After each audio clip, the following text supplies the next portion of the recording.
Baik, Bunda Novita, terima kasih hari ini boleh berjumpa dengan Bunda Novita. Tentunya suatu kebanggaan bagi saya juga untuk bisa berbincang. Tapi yang pasti hari ini kita berada di tengah Bapak Ibu guru yang hebat dalam acara Amazing Great Teacher, karena kita juga ingin membahas tentang bagaimana sih membangun sumber daya manusia yang unggul tentunya di Kabupaten Trenggalek ini untuk menyongsong Indonesia Emas 2045 ya Bunda ya. Nah kalau kita lihat dan tadi sempat disampaikan oleh Bunda Novita, Bapak Bupati ini kan juga concern sekali dengan dunia pendidikan. Dedikasinya luar biasa untuk dunia pendidikan dan bahkan juga memberikan perhatian khusus kepada upaya-upaya untuk mengurangi jumlah anak-anak yang tidak bersekolah. Betul ya Bunda? Nah, bagaimana sih menurut Bunda Novita sendiri sebagai Bunda PAUD terkait dengan salah satu program berupa sosialisasi data rekonfirmasi pengembalian dan juga pendampingan anak tidak sekolah untuk kembali ke sekolah? Mungkin bisa diceritakan Bunda, ini seperti apa sih inovasi ataupun gebrakan yang ingin dilakukan? Silakan Bunda. Saya baca ya tadi. Lumayan panjang, takut salah makanya. Ya baik. Terima kasih Bapak Ibu semuanya, selamat siang. Sebelumnya saya merasa terhormat ini mendapat kesempatan untuk bisa mengupas tuntas tentang dunia pendidikan di salah satu acara talk show di mana TV One menjadi salah satu stasiun favorit saya sejak kecil. Tepuk tangan dulu untuk TV One. Bunda. Ya, berbicara tentang pendidikan sebelum menjawab pertanyaan yang Mbak tadi, sebenarnya Bapak Bupati dan saya tuh punya concern yang sama, memandang pendidikan itu bukan hanya sekedar huruf mati, sehingga kami menyadari bahwa gerakan atau movement itu lebih penting daripada hanya sekedar program. Gitu. Kenapa gerakan ini harus berasal dari dalam? Karena pertama saya berkaca bahwa setiap perempuan, ini Mbak perempuan, saya perempuan yang lahir di budaya patriarki seperti nilai-nilai yang dianut di Asia, tidak hanya Indonesia. Ini kan pertama anak perempuan tuh kalau lahir punyanya orang tuanya, kalau menikah punyanya suaminya, kalau udah tua bergantung kepada anaknya. Nah kemudian saya alhamdulillahnya dilahirkan, dibesarkan dari orang tua yang meminta saya tolong jangan menjadi perempuan yang seperti itu. Kamu bisa menjadi perempuan yang bisa berdiri di atas kakimu sendiri, yang bisa berkontribusi untuk negaramu, yang bisa memberi dampak untuk masyarakat sekitarmu, dan satu-satunya cara yang bisa ditempuh untuk bisa menjadi perempuan seperti itu adalah melalui dunia pendidikan. Jadi ketika Bapak Bupati ingin mengentaskan kemiskinan, karena masalah terbesar di Kabupaten Trenggalek ini adalah kemiskinan, otomatis perhatian Bapak Bupati adalah bagaimana membangun ekosistem pendidikan yang baik di Kabupaten Trenggalek. Biasa berikan itu. Terus kemudian menjawab pertanyaan Mbak tadi tentang penanganan anak tidak sekolah, sebenarnya saya pun turut mengapresiasi terkait beberapa program yang dilakukan oleh Bapak Bupati untuk membuat harapan ini menjadi satu movement yang nyata dilihat dan dirasakan.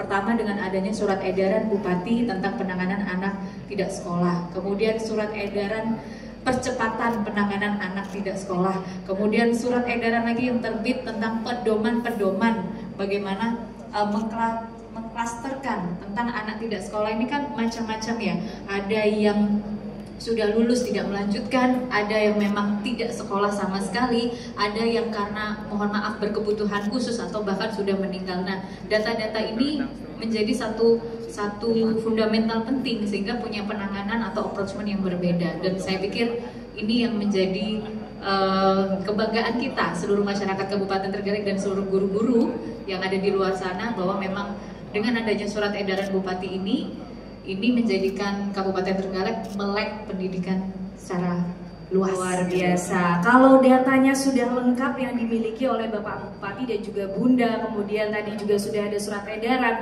Nah, kita ingin tahu nih, untuk mewujudkan movement atau pergerakan yang nyata itu tadi, Bunda, bagaimana sih program atau strategi khusus mungkin yang diunggulkan, yang sudah di-planning oleh Bapak Bupati dan juga beserta dengan Bunda? Salah satunya program Pandu Tuntas Wajib Belajar. Nah ini saya harus nge-feedback dulu ini ya. Pantas Diktara, tahapan-tahapannya salah satunya yang tadi kita berbicara pendataan kan macam-macam. Kita biasa ambil dari Dasmen satu, kemudian dari Kemenak, kemudian dari Dukcapil, sehingga kita tahu bahwa selain data drop out, lulus tidak melanjutkan, kami juga memiliki data-data yang belum pernah sekolah sama sekali. Nah, hasil-hasil ini menjadi panduan nyata buat kita. Nggak sekolahnya karena apa? Apakah karena lokasi rumahnya atau karena turunan keluarganya yang memang tidak melek sekolah itu penting. Terus kedua, kita melakukan sosialisasi. Sosialisasi ini penting, makanya tadi kenapa di dalam sambutan saya menyampaikan pentingnya meningkatkan kolaborasi lintas sektor. Nah, di sini kami menggandeng tidak hanya Forkopimda, tidak hanya lintas OPD, tapi juga gerakan organisasi wanita. Ada PKK, ada DWP. Kita selalu turun dan menyampaikan bahwa sekolah itu penting. Dan tak lupa ada program juga yang namanya belajar di kecamatan masing-masing. Paling tidak ada 15 anak, dan tidak hanya anak, Mbak, perempuan yang dewasa seperti kita yang memang belum pernah punya kesempatan sekolah, itu kita buat satu program namanya kelompok belajar. Nah, di dalam kelompok belajar ini gurunya yang kita datangkan untuk bisa memberikan pelajaran-pelajaran dimanapun. Dan tak lupa kita juga punya digitalisasi pembelajaran. Jadi kita pernah sempat mencoba merumuskan yang namanya Go Kampus gitu ya, pembelajaran melalui daring, sehingga anak-anak bisa mengakses berbagai materi, berbagai kurikulum sesuai dengan tematik yang masing-masing melalui online. Oke, jadi ternyata Trenggalek pun beradaptasi dengan begitu cepat dengan era digital saat ini ya Bunda ya. Ini Trenggalek mendunia lewat pendidikannya nih Bunda. Amin, amin. Amin. Nah, karena berbicara mengenai perkembangan pendidikan di Kabupaten Trenggalek sendiri, Bunda Novita ini Bapak Bupati dan juga beserta dengan Bunda sepertinya juga memiliki cita-cita untuk bisa menambah jumlah pendidik di Kabupaten Trenggalek ini ya. Tapi tidak hanya di situ, karena kemudian penambahan jumlah pendidik ini tetap harus mengutamakan kualitasnya juga. Nah, kita ingin tahu Bunda, apa sih kemudian program prioritas yang akan dilaksanakan atau mungkin sudah dilaksanakan ya untuk mencetak jumlah pendidik yang tentunya memiliki kualitas yang baik, bisa memberikan pengajaran yang tepat dan juga bermutu untuk para anak muridnya dari semua level. Ya, pertama kalau kita membahas bahwa seluruh pendidik yang ada di Indonesia, terkhusus di Kabupaten Trenggalek, adalah diri kita. Saya itu membahasakan seperti ini dengan Bapak Bupati. Kalau kita ingin memiliki great amazing teacher gitu ya, guru yang baik, perhatikan dulu kebutuhan jasmani dan rohani setiap guru yang ada. Karena guru adalah kita gitu loh. Jangan pernah menuntut banyak pada setiap guru untuk bisa melakukan ini dan melakukan itu tanpa kita memperhatikan kebutuhan mereka sebagai manusia. Untuk itu saya berusaha untuk membangun komunikasi baik melalui eksekutif maupun legislatif, bagaimana kesejahteraan setiap guru ini diperhatikan. Sehingga ketika kebutuhan guru ini sudah terpenuhi, otomatis semua tugas dan amanah setiap guru itu bisa dilaksanakan dengan sebaik-baiknya. Guru bisa fokus ya dalam memberikan pembelajaran yang menyenangkan bagi siswa dan lain sebagainya itu. Dan kalau ngomongin masalah jumlah, alhamdulillah Kabupaten Trenggalek telah menyelesaikan permasalahan tenaga honorer melalui pengadaan ASN tahun 2024 dengan formasi 2.435 guru, yang dimana 100-nya adalah CPNS dan 2.335-nya adalah P3K. Dan kita terus memberikan perhatian pada standarisasi minimal kelulusan adalah S1 atau D4 dengan formatur kurikulum yang memang linear di dunia pendidikan. Kalau tidak, kita memang sangat disiplin di bidang itu. Baik, udah luar biasa nih. Berarti guru-guru yang berkumpul di sini semuanya sudah insya Allah qualified, terstandarisasi semuanya ya. Karena memang Bapak Bupati dan juga Bunda mensupport penuh bagaimana perkembangan para tenaga pendidik itu sendiri ya. Dan memang gerakan gerakan politik yang pertama kali saya lakukan di Kabupaten Trenggalek, saya ingat 2019 pada waktu itu, saya menangis ke Bapak Bupati, tolong berikan perhatian terhadap kesejahteraan guru. Tolong berikan tambahan insentif terhadap guru-guru yang berjuang mengorbankan waktunya untuk mendidik anak-anak, dan alhamdulillah sudah lebih dari 1.200, bahkan lebih dari 1.300 mungkin ya, saya lupa data pastinya, itu sudah ditambahkan insentif melalui APBD, dan insya Allah perjuangan ini akan terus berlanjut. Luar biasa Bapak Ibu guru di sini bisa tersenyum bahagia ya, karena ternyata punya pemimpin daerah yang begitu perhatian terhadap nasib para guru yang selama ini sebenarnya nggak perhatian, karena saya punya pemahaman bahwa guru adalah saya, gitu. Okay. Karena punya pemahaman guru itu adalah diri kita sendiri. Saya bisa memperlakukan seperti itu diri kita betul, sendiri. Betul. Dan saya harap juga, saya selalu menyampaikan kepada seluruh OPD bahwa tolong jangan terlalu birokrat gitu ya, jangan terlalu merasa bahwa kita itu pejabat, tolong setarakan diri kita dengan mereka.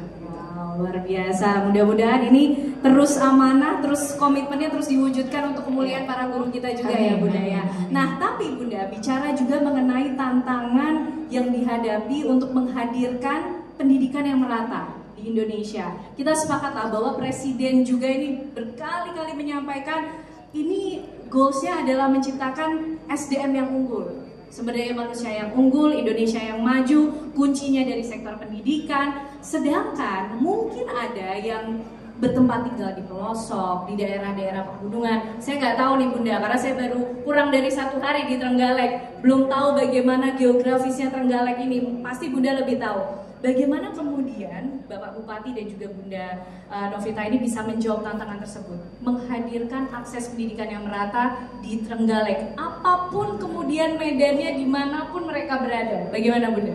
Iya, pertama tantangan besar itu nggak hanya tentang accessibility di sektor fisik saja ya, karena kita memang secara geografis Trenggalek itu gunung ketemu gunung gitu. Saya dari Trenggalek ke Kecamatan Panggul aja bisa 2 jam, satu kecamatan pindah ke kecamatan lain bisa 1 jam, 1 jam setengah.